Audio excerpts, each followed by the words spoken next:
Hi hello ನಮಸ್ಕಾರ ಎಲ್ಲರಿಗೂ nature spirit nine ಐಟ್ Kannada tarot card ರೀಡಿಂಗಿಗೆ welcome. ಇವತ್ತು ನಾನು ತಗೋತಾ ಇರುವಂತಹ ರೀಡಿಂಗ್ ಯಾವುದು ಅನ್ನೋದಾದ್ರೆ ಇವತ್ತಿನ ದಿನ ಹುಣ್ಣಿಮೆ ಇದೆ ಹೇಗೆ ಮತ್ತೆ ಇವತ್ತಿನ ದಿನದಲ್ಲಿ ಗ್ರಹಣವೂ ಕೂಡ ಇದೆ. ಈ ವಿಶೇಷವಾದಂತಹ ದಿನದ ತದನಂತರದಲ್ಲಿ ನಿಮ್ಮ ಜೀವನದಲ್ಲಿ ಮಹತ್ತರವಾದಂತಹ ಬದಲಾವಣೆಗಳು ಏನಾದರೂ ಆಗತ್ತಾ ಅನ್ನೋದ್ರ ಬಗ್ಗೆ ನಾನು ರೀಡಿಂಗ್ ಅನ್ನ ತಗೋತಾ ಇದ್ದೀನಿ. ಯಾಕೆ ಅನ್ನೋದಾದ್ರೆ ಹುಣ್ಣಿಮೆ ಅನ್ನುವಂತಹ ಒಂದು ದಿನದಲ್ಲಿ ಅಂದ್ರೆ ಚಂದ್ರನಿಗೆ ಸಂಬಂಧಪಟ್ಟಂತಹ ದಿನ, ಹುಣ್ಣಿಮೆಯ ದಿನ ವಿಶೇಷವಾಗಿರುವಂತಹದ್ದು. ಮತ್ತೆ ಅದೇ ದಿನದಲ್ಲಿ ಗ್ರಹಣವೂ ಆಗ್ತಾ ಇರೋದ್ರಿಂದ ಎಲ್ಲವೂ ಕೂಡ ಚೇಂಜಸ್ ಅನ್ನೋದು ಇದ್ದೇ ಇರುತ್ತೆ. ಆ ಮಹತ್ತರವಾದಂತಹ ಬದಲಾವಣೆಗಳು ಏನು ಅನ್ನೋದ್ರ ಬಗ್ಗೆ ನಾನು ರೀಡಿಂಗ್ ಅನ್ನ ತಗೋತಾ ಇದ್ದೀನಿ. ಇದೆಲ್ಲವೂ ಕೂಡ ಇನ್ ಜನರಲ್ ಆಗಿರುವಂತಹ ರೀಡಿಂಗ್ ಆಗಿರೋದ್ರಿಂದ ನಿಮಗೆ ರೆಸೋನೇಟ್ ಆದ್ರೆ ಮಾತ್ರ ತಗೊಳ್ಳಿ. ಹಾಗೇನೆ ಸ್ಕ್ರೀನ್ ಮೇಲೆ ಕಾಣ್ತಾ ಇರುವಂತಹ ಒಂದು ನಂಬರ್ ಅದು ಪರ್ಸನಲ್ ರೀಡಿಂಗಿನ ನಂಬರ್ ಆಗಿರುತ್ತೆ. ಯಾರಿಗೆಲ್ಲ ಪರ್ಸನಲ್ ರೀಡಿಂಗಿನ ಅವಶ್ಯಕತೆ ಇದೆಯೋ ಅವರೆಲ್ಲರೂ ಕೂಡ ವಾಟ್ಸ್ಆಪ್ ಮೆಸೇಜ್ ಅನ್ನ ಮಾಡೋದ್ರ ಮೂಲಕ ಪೇ ಮಾಡಿ ನಿಮ್ಮ ರೀಡಿಂಗ್ಸ್ ಗಳನ್ನ ನೀವು ತಗೋಬಹುದಾಗಿರುತ್ತೆ. ಓಕೆ, ಸೊ ರೀಡಿಂಗ್ ಗಳನ್ನ ತಗೊಳ್ಳೋದಕ್ಕೆ ಮುಂಚಿತವಾಗಿ ಪ್ಲೀಸ್ ಸೆಲೆಕ್ಟ್ ಯುವರ್ ಆಪ್ಷನ್. ನಿಮ್ಮ ಆಪ್ಷನ್ ಗಳನ್ನ ಸೆಲೆಕ್ಟ್ ಮಾಡ್ಕೊಳ್ಳಿ.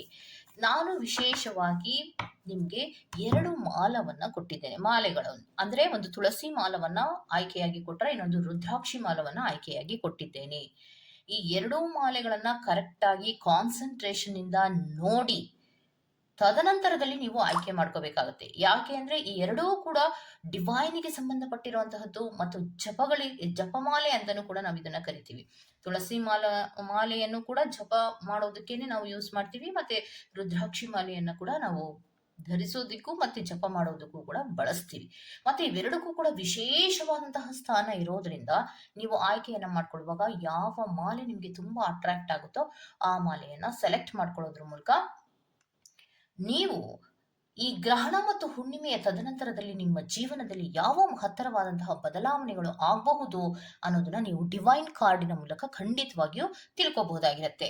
ಓಕೆ, ಸೊ ಹಾಗೇನೆ ಡಿಸ್ಕ್ರಿಪ್ಷನ್ ಬಾಕ್ಸಿನಲ್ಲಿ ಪ್ರತಿ ಫೈಲ್ನ ಟೈಮಿಂಗ್ಸ್ ಅನ್ನ ಕ್ಲಿಯರ್ ಆಗಿಯೇ ಮೆನ್ಷನ್ ಮಾಡಿರ್ತೀನಿ. ನೀವು ಯಾವ ಫೈಲ್ ಅನ್ನ ಸೆಲೆಕ್ಟ್ ಮಾಡ್ಕೊಂಡಿರ್ತೀರೋ ಆ ಫೈಲ್ನ ಟೈಮಿಂಗ್ಸ್ ಅನ್ನ ನೋಡಿ ಸ್ಕಿಪ್ ಆಗಿ ನಿಮ್ಮ ರೀಡಿಂಗ್ಸ್ ಗಳನ್ನ ನೀವು ತಗೋಬಹುದಾಗಿರುತ್ತೆ. ಓಕೆ,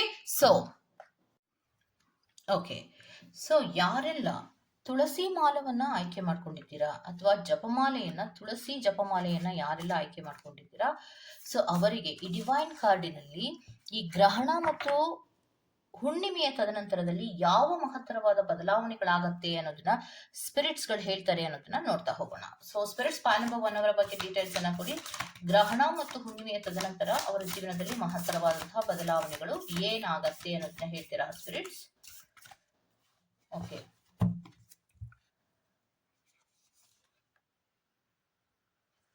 ಸೊ 2 ಕಾರ್ಡ್ಗಳನ್ನು ಕೊಟ್ಟಿದ್ದಾರೆ. ಮತ್ತಷ್ಟು ಕಾರ್ಡ್ಗಳನ್ನ ತಗೋಣ. ಓಕೆ,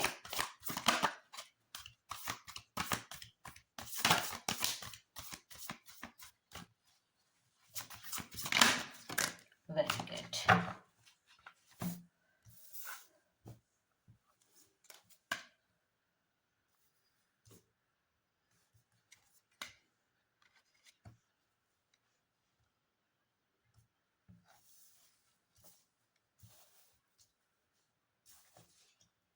ಓಕೆ, ಸೊ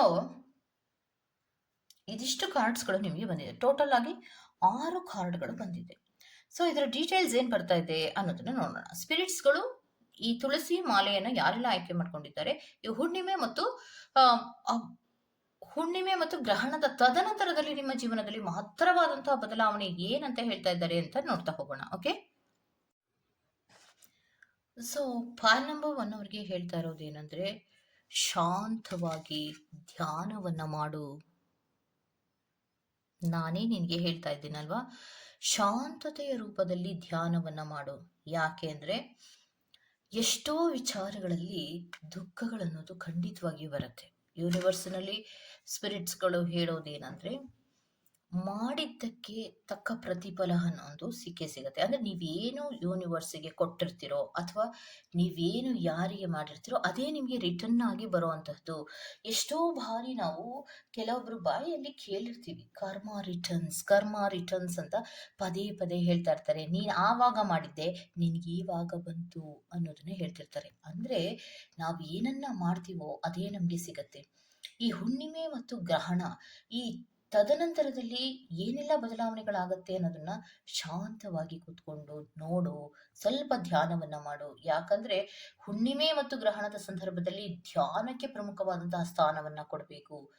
ಅತೀಂದ್ರಿಯವಾದಂತಹ ಶಕ್ತಿಗಳನ್ನ ಪಡ್ಕೊಳ್ಳೋದಕ್ಕೆ, ಅಂದ್ರೆ ನಮ್ಮ ಕೆಲವೊಂದು ಶಕ್ತಿಗಳಿಗೆ ಅಥವಾ ನಮ್ಮ ಕೆಲವು ಸಾಧನೆಗಳಿಗೆ ಶಕ್ತಿಗಳನ್ನ ಪಡ್ಕೊಳ್ಳೋದಕ್ಕೆ ಆಗ್ಲಿ, ಅಥವಾ ಧ್ಯಾನವನ್ನ ಮಾಡೋದಕ್ಕೆ ಆಗ್ಲಿ, ಮತ್ತೆ ದೇವರ ಹತ್ರ ಕನೆಕ್ಟ್ ಆಗೋದಕ್ಕೆ ಆಗ್ಲಿ, ಆ ಒಂದು ಸಮಯ ತುಂಬಾ ಪ್ರಾಮುಖ್ಯತೆಯನ್ನ ಹ್ಮ್, ಪಡೆದುಕೊಂಡಿರುತ್ತೆ. ಅಂತಹ ಸಂದರ್ಭದಲ್ಲಿ ನೀನು ಧ್ಯಾನವನ್ನ ಮಾಡೋ.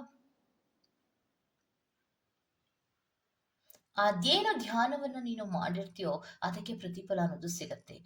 ಎಷ್ಟೋ ಜನರಿಗೆ ಈ ಹುಣ್ಣಿಮೆಯ ತದನಂತರದಲ್ಲಿ ದುಃಖಗಳು ಕೂಡ ಇದೆ ಅನ್ನುವಂಥದ್ದನ್ನ ರೆಪ್ರೆಸೆಂಟ್ ಮಾಡ್ತದೆ. ಎಷ್ಟೋ ಜನರಿಗೆ ದುಃಖಗಳು ಕೂಡ ಆಗತ್ತೆ. ಹಲವಾರು ವಿಚಾರಗಳಲ್ಲಿ ದುಃಖಗಳು ಅನ್ನೋದು ಇರತ್ತೆ ಅನ್ನೋದನ್ನ ಹೇಳ್ತಾ ಇದ್ದಾರೆ. ಅಂದ್ರೆ ಯಾವಾಗ್ಲೂ ಮಾಡಿದ್ದೇವೆ, ಯಾವಾಗ್ಲೂ ಮಾಡಿರೋ ತಪ್ಪಿಗೆ ನಮಗೆ ಈಗ ಶಿಕ್ಷೆ ಆಗತ್ತಾ ಅನ್ನೋದಾದ್ರೆ ಖಂಡಿತವಾಗಿಯೂ ಶಿಕ್ಷೆ ಅನ್ನೋದು ಆಗೇ ಆಗತ್ತೆ.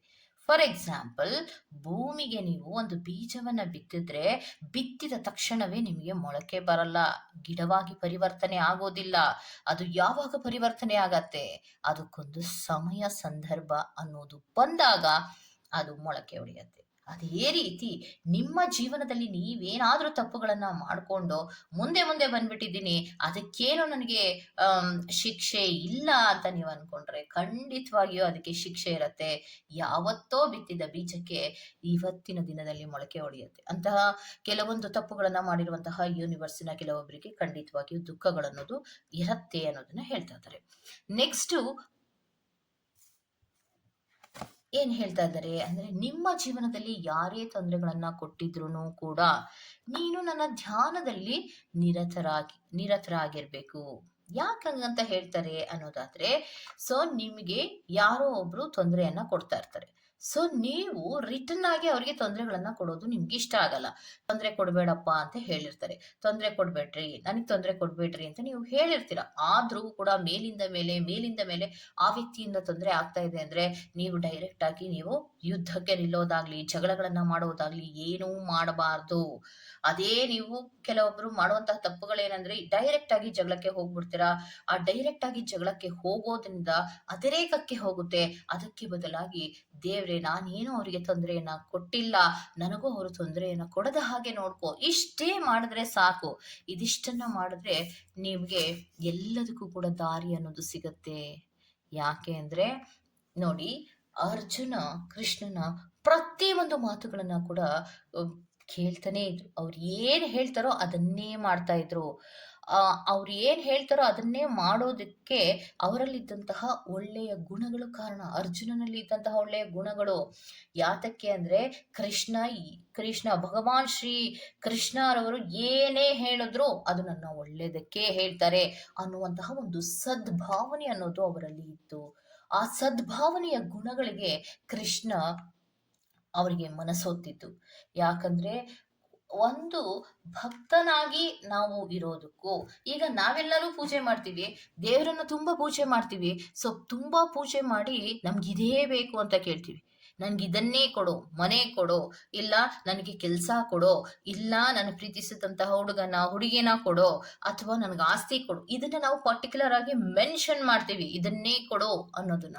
ಆದ್ರೆ ಶ್ರೀ ಕೃಷ್ಣರವರಿಗೆ ಅರ್ಜುನರವರು ಇದನ್ನೇ ಕೊಡು ಅಂತ ಯಾವತ್ತೂ ಕೇಳಿಲ್ಲ, ಹೀಗೆ ಮಾಡು ಅಂತ ಯಾವತ್ತೂ ಕೇಳಿಲ್ಲ. ಭಕ್ತಿ ಅಂದ್ರೆ ಅದು ಏನನ್ನು ಕೂಡ ಎಕ್ಸ್ಪೆಕ್ಟೇಷನ್ ಇಲ್ಲದ ಹಾಗೆ ದೇವರಲ್ಲಿ ಪ್ರಾರ್ಥನೆ ಮಾಡೋದನ್ನೇ ಭಕ್ತಿ ಅಂತ ಕರೆಯುವಂತಹದ್ದು, ಭಕ್ತಿಯ ಪ್ರೀತಿ ಅಂತ ಕರೆಯುವಂತಹದ್ದು. ಅದು ಅರ್ಜುನನಲ್ಲಿ ಇತ್ತು. ಆ ಸದ್ಭಾವನೆಯ ಗುಣಗಳು ಅವರಲ್ಲಿ ಇದ್ದಿದ್ರಿಂದ ದೇವರವರಿಗೆ ಈಸಿಯಾಗಿ ಒಲಿಯೋದಕ್ಕೆ ಸಾಧ್ಯ ಆಯ್ತು ಅನ್ನೋದನ್ನ ಹೇಳ್ತಾರೆ. ಯಾಕೆ ಅಂದ್ರೆ ಕೆಲವೊಮ್ಮೆ ಅರ್ಜುನ ಆಗ್ಲಿ ಅಥವಾ ಕೆಲವೊಮ್ಮೆ ಭಕ್ತರಾಗ್ಲಿ ಏನ್ ಮಾಡ್ತಾರೆ ಅಂದ್ರೆ ಕೆಲವು ತ್ಯಾಗಗಳನ್ನ ಮಾಡ್ತಾರೆ. ಆ ತ್ಯಾಗಗಳನ್ನ ಮಾಡಿ ನಾವು ಸಮಾಧಾನವಾಗಿರ್ಬಹುದಾ ಮೇಡಮ್? ತ್ಯಾಗ ಅನ್ನೋದು ಅಷ್ಟೊಂದು ಈಸಿನಾ ಅನ್ನೋದಾದ್ರೆ, ನಮಗೆ ನಿಲುಕದ, ನಮ್ಮದಲ್ಲದ ಯಾವುದೇ ವಿಚಾರ ಇರ್ಬಹುದು, ಯಾವುದೇ ವಸ್ತು ಇರ್ಬೋದು, ಅದನ್ನ ತ್ಯಾಗ ಮಾಡೋದೇ ಸರಿ ಅನ್ನೋದು ಶ್ರೀಕೃಷ್ಣರವರು ಹೇಳುವಂಥದ್ದು. ನಮ್ಮದಲ್ಲದನ್ನ ನಾವು ಇಟ್ಕೊಂಡು ಏನು ಪ್ರಯೋಜನ, ನಮ್ಮದಲ್ಲದನ್ನ ನಮಗೆ ಬೇಕು ಅಂದರೆ ಏನು ಪ್ರಯೋಜನ. ಸೊ ಅದಕ್ಕೋಸ್ಕರವಾಗಿ ನಾವು ಏನು ಮಾಡಬೇಕು, ಕೆಲವೊಂದು ವಿಚಾರಗಳಲ್ಲಿ ಸ್ಯಾಕ್ರಿಫೈಸ್ ಮಾಡುವಂತಹ ಸಂದರ್ಭಗಳು ಕೂಡ ಬರುತ್ತೆ. ಸೊ ಯಾತಕ್ಕೆ ಅಂದರೆ ಕೆಲವೊಂದು ವಿಚಾರಗಳಲ್ಲಿ ಈಕ್ವಲ್ ಆಗಿ ನಾವು ಕೆಲವೊಂದು ಡಿಸಿಷನ್ಸ್ ಅನ್ನ ಕೊಡ್ಬೇಕಾಗುತ್ತೆ. ಎಲ್ಲರನ್ನ ಕೂಡ ನಾನು ಸಮಾನ ದೃಷ್ಟಿಯಲ್ಲಿ ನೋಡ್ತೀನಿ. ಶ್ರೀಕೃಷ್ಣರವರು ಹೇಳೋದೇನೆಂದ್ರೆ, ನನಗೆಲ್ಲರೂ ಒಂದೇ. ಯೂನಿವರ್ಸಿನಲ್ಲಿ ಇರುವಂತಹ ಪ್ರತಿಯೊಂದು ಪ್ರಾಣಿ, ಪಕ್ಷಿ, ಕ್ರಿಮಿ, ಕೀಟ, ಮನುಷ್ಯ, ಯಾರೇ ಆಗಲಿ, ಗಿಡ, ಮರ, ಯಾವುದೇ ಆಗಲಿ, ಅದೆಲ್ಲವನ್ನ ಕೂಡ ನಾನು ಸೃಷ್ಟಿ ಮಾಡಿದ್ದೇನೆ. ಅಂದ್ರೆ ನಾನು ಸೃಷ್ಟಿ ಮಾಡಿದ ಪ್ರತಿಯೊಬ್ಬರೂ ಕೂಡ ನನಗೆ ಈಕ್ವಲ್, ಅಂದ್ರೆ ಸಮಾನರು. ಯಾರೇ ಯಾವುದೇ ತಪ್ಪುಗಳನ್ನ ಮಾಡಿದ್ರು ಕೂಡ ಸಮಾನವಾದಂತಹ ರೀತಿಯ ದೃಷ್ಟಿಕೋನದಲ್ಲೇ ನೋಡಿ ಅವರಿಗೆ ನಾನು ಶಿಕ್ಷೆಗಳನ್ನ ಕೊಡ್ತೀನಿ. ಹಾಗೆ ಪಾಲ್ ನಂಬರ್ 1 ಯಾರೆಲ್ಲ ಆಯ್ಕೆಗಳನ್ನ ಮಾಡ್ಕೊಂಡಿದ್ದೀರೋ, ಸೊ ನೀವು ತುಳಸಿ ಮಾಲವನ್ನ ನೀವು ಆಯ್ಕೆ ಮಾಡ್ಕೊಂಡಿದ್ದೀರಾ. ಕೆಲವೊಂದು ಮಾಡಿದ ತಪ್ಪುಗಳಿಗೆ ಖಂಡಿತವಾಗಿಯೂ ಶಿಕ್ಷೆ ಅನ್ನೋದು ಇದ್ದೇ ಇದೆ. ಆ ಶಿಕ್ಷೆಗಳನ್ನ ಕೊಟ್ಟಿದ್ದೇನೆ ಅನ್ನೋದು ಯಾತಕ್ಕೆ ಅಂದ್ರೆ, ನೀವೇ ಮಾಡಿದಂತಹ ತಪ್ಪುಗಳಿಗೆ ಅದು ನಾನು ಕೊಟ್ಟಂತಹ ಕೆಲವೊಂದು ಶಿಕ್ಷೆಗಳಾಗಿರತ್ತೆ. ಹೌದು, ಕೆಲವೊಂದು ವಿಚಾರಗಳಲ್ಲಿ ಸ್ಯಾಕ್ರಿಫೈಸ್, ತ್ಯಾಗವನ್ನ ಮಾಡಬೇಕಾಗತ್ತೆ. ಕೆಲವೊಂದನ್ನ ಬಿಟ್ಟು ಕೊಡಬೇಕಾಗಿರುವಂತಹ ಸಂದರ್ಭಗಳು ಈ ಹುಣ್ಣಿಮೆ ಮತ್ತು ಗ್ರಹಣದ ತದನಂತರದಲ್ಲಿ ನಿಮಗೆ ಬರುವಂತಹ ಸಾಧ್ಯತೆಗಳಿರತ್ತೆ. ಯಾಕೆ ಅಂದ್ರೆ, ನೀವು ಬಂದು ನನ್ನ ಮುಂದೆ ಬಂದು ಕೂತ್ಕೊಂಡು ಕೇಳ್ತೀರಾ, ದೇವ್ರೆ ನನಗೆ ಯಾಕಿಂತ ಕಷ್ಟ. ಆದ್ರೆ ನನ್ನ ಮುಂದೆ ಬಂದು ಕೂತ್ಕೊಂಡು ಕೇಳೋದಕ್ಕೆ ಮುಂಚಿತವಾಗಿ ನೀ ಏನನ್ನ ಮಾಡಿದ್ದೆ ಅನ್ನೋದನ್ನ ಯೋಚನೆ ಮಾಡಿದ್ರೆ ಖಂಡಿತವಾಗಿಯೂ ಈಗ ನಿನ್ನ ಸಿಚುಯೇಷನ್ಗೆ ಏನು ಕಾರಣ ಅನ್ನೋದು ಉತ್ತರ ನಿನ್ಗೆ ಸಿಗುತ್ತೆ ಮಗು. ಮತ್ತೆ ಈ ಹುಣ್ಣಿಮೆಯ ತದನಂತರದಲ್ಲಿ ಹಲವಾರು ವಿಚಾರಗಳಲ್ಲಿ ದುಃಖಗಳು ಇದೆ, ಮತ್ತೆ ಕೆಲವೊಂದು ವಿಚಾರಗಳಲ್ಲಿ ಸ್ಯಾಕ್ರಿಫೈಸ್ ಮಾಡಬೇಕಾಗಿರುವಂತಹ ಸಂದರ್ಭಗಳು ಬರುತ್ತೆ. ಯಾಕಂದ್ರೆ ಈಕ್ವಲ್ ಗಿವ್ ಅಂಡ್ ಟೇಕ್ ಅನ್ನುವಂತಹ ಪಾಲಿಸಿ ಯೂನಿವರ್ಸಿನಲ್ಲಿ ಇರೋದ್ರಿಂದ. ಓಕೆ, ಸೊ ಕೆಲವೊಂದು ವಿಚಾರಗಳಲ್ಲಿ ನೀವು ಧ್ಯಾನವನ್ನ ಮಾಡಬೇಕು. ಸಮಾಧಾನಕರವಾದಂತಹ ರೀತಿಯಲ್ಲಿ ನಿಮ್ಮ ಮನಸ್ಥಿತಿಗಳನ್ನ ಇಟ್ಕೋಬೇಕು. ಯಾಕಂದ್ರೆ ಮನಸ್ಸಿನಲ್ಲಿ ತುಂಬಾ ಚಂಚಲತೆ ಅನ್ನೋದು ಮೂಡುತ್ತೆ. ಇದ್ದಕ್ಕಿದ್ದ ಹಾಗೆ ದುಃಖಗಳಾಗುವಂತಹದ್ದು, ನೋವುಗಳಾಗುವಂತಹದ್ದು, ಒಂದು ರೀತಿಯ ಸಂಕಟಗಳಾಗುವಂತಹ ಕೆಲವೊಂದು ಸಂದರ್ಭಗಳು ಬರುವಂತಹ ಸಾಧ್ಯತೆಗಳು ಈ ಹುಣ್ಣಿಮೆ ಮತ್ತು ಗ್ರಹಣದ ತದನಂತರದಲ್ಲಿ ಪಾಲ್ ನಂಬರ್ 1 ಅವರಿಗೆ ಆಗುವಂತಹ ಸಾಧ್ಯತೆಗಳಿರುತ್ತೆ. ಕೆಲವೊಂದು ಸ್ಯಾಕ್ರಿಫೈಸ್ಗೆ ಕೂಡ ರೆಡಿ ಆಗ್ಬೇಕಾಗತ್ತೆ ಅನ್ನೋದನ್ನ ಹೇಳ್ತಾ ಇದ್ದಾರೆ. ಓಕೆ, ಸೊ ಪಾಲ್ ನಂಬರ್ 2 ಯಾರೆಲ್ಲ ಆಯ್ಕೆಯನ್ನ ಮಾಡ್ಕೊಂಡಿದ್ದೀರಾ, ಅದು ರುದ್ರಾಕ್ಷಿ ಮಾಲೆಯನ್ನ ನೀವು ಆಯ್ಕೆ ಮಾಡ್ಕೊಂಡಿರ್ತೀರಾ. ಈ ಚಂದ್ರಗ್ರಹಣ ಮತ್ತು ಹುಣ್ಣಿಮೆಯ ತದನಂತರದಲ್ಲಿ ನಿಮ್ಮ ಜೀವನದಲ್ಲಿ ಆಗುವಂತಹ ಮಹತ್ತರವಾದಂತಹ ಬದಲಾವಣೆಗಳೇನು ಅನ್ನೋದನ್ನ ನೋಡ್ತಾ ಹೋಗೋಣ. Okay, so spirits please help ಮಾಡಿ. ಸ್ಪಿರಿಟ್ಸ್, ಮಹತ್ತರವಾದಂತಹ ಬದಲಾವಣೆಗಳು ಪಾಲ್ ನಂಬರ್ 2 ಅವರಿಗೆ ಏನಿರುತ್ತೆ ಸ್ಪಿರಿಟ್ಸ್. ರುದ್ರಾಕ್ಷಿ ಮಾಲೆಯನ್ನ ಯಾರೆಲ್ಲ ಆಯ್ಕೆ ಮಾಡ್ಕೊಂಡಿದ್ದೀರೋ ಅವರಿಗೆ ಅನ್ವಯವಾಗುವಂತಹ ರೀಡಿಂಗ್ ಆಗಿರುತ್ತೆ.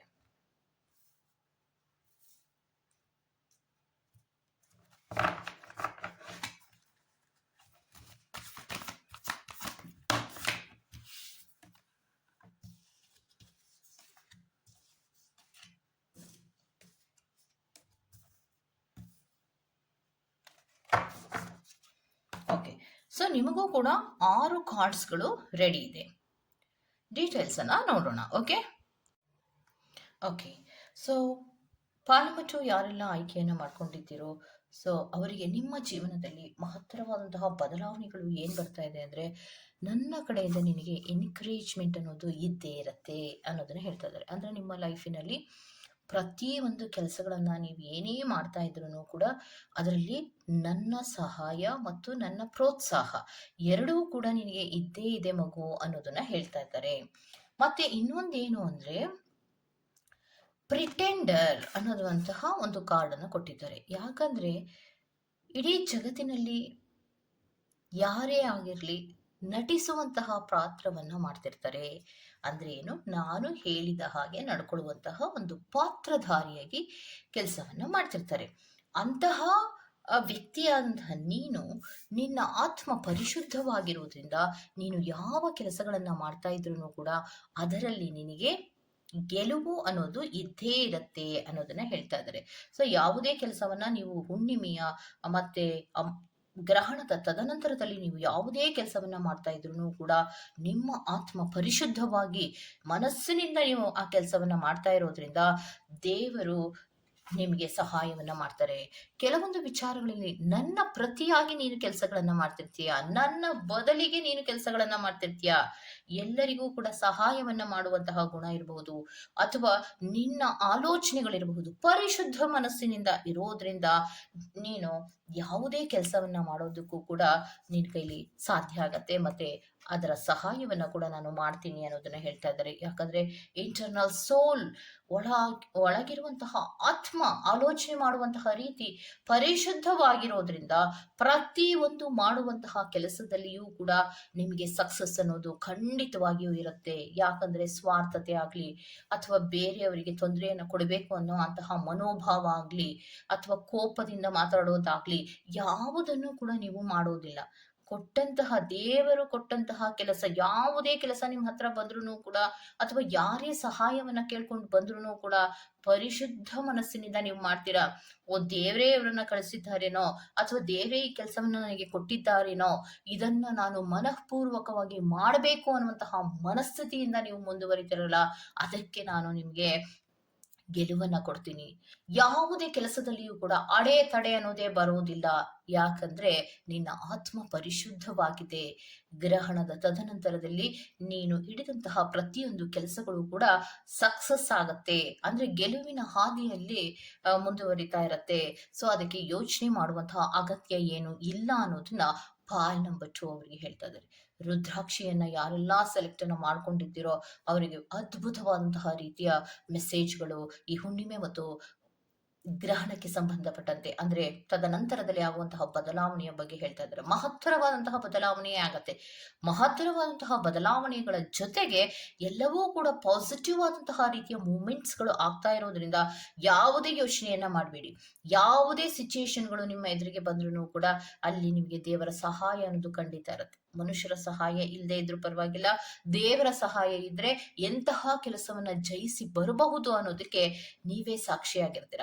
ಸೊ ಅದಕ್ಕೋಸ್ಕರವಾಗಿ ಅದ್ಭುತವಾದಂತಹ ಆಶ್ಚರ್ಯಗಳಿರಬಹುದು, ಮಿರಾಕಲ್ಸ್ಗಳಿರಬಹುದು, ಇದೆಲ್ಲವೂ ಕೂಡ ಚಂದ್ರಗ್ರಹಣ ಮತ್ತು ಹುಣ್ಣಿಮೆಯ ತದನಂತರದಲ್ಲಿ ಯಾರೆಲ್ಲ ಪಾಲ್ ನಂಬರ್ 2 ಅನ್ನ ಆಯ್ಕೆ ಮಾಡ್ಕೊಂಡಿರ್ತೀರೋ ಅವರಿಗೆ ಮಹತ್ತರವಾದಂತಹ ಬದಲಾವಣೆಯ ಜೊತೆಗೆ ಅದ್ಭುತವಾದಂತಹ ಅನುಭವಗಳು ಕೂಡ ಆಗುವಂತಹ ಸಾಧ್ಯತೆಗಳಿದೆ ಅನ್ನುವಂತಹದ್ದನ್ನ ರೆಪ್ರೆಸೆಂಟ್ ಮಾಡ್ತಾ ಇದೆ. ಓಕೆ, ಸೊ ಇದಿಷ್ಟು ಪಾಲ್ ನಂಬರ್ 2 ಅವರ ರೀಡಿಂಗ್ ಆಗಿರುತ್ತೆ. ಈ ತರಹದ ರೀಡಿಂಗ್ ನಿಮ್ಗೆ ಇಷ್ಟ ಆಗಿದೆ ದಯವಿಟ್ಟು ಸಬ್ಸ್ಕ್ರೈಬ್ ಮಾಡಿ, ಪಕ್ಕದಲ್ಲೇ ಇರುವಂತಹ ಬೆಲ್ ಐಕಾನ್ ಅನ್ನ ಪಟ್ ಅಂತ ಪ್ರೆಸ್ ಮಾಡಿ. ನಾನು ನಿಮ್ಮನ್ನ ಮತ್ತೊಂದು ರೀಡಿಂಗ್ ಗಳಲ್ಲಿ ಸಿಗ್ತೇನೆ ಅಂತ ಹೇಳ್ತಾ ಅಲ್ಲಿವರೆಗೂ ಟೇಕ್ ಕೇರ್, ಬಾಯ್.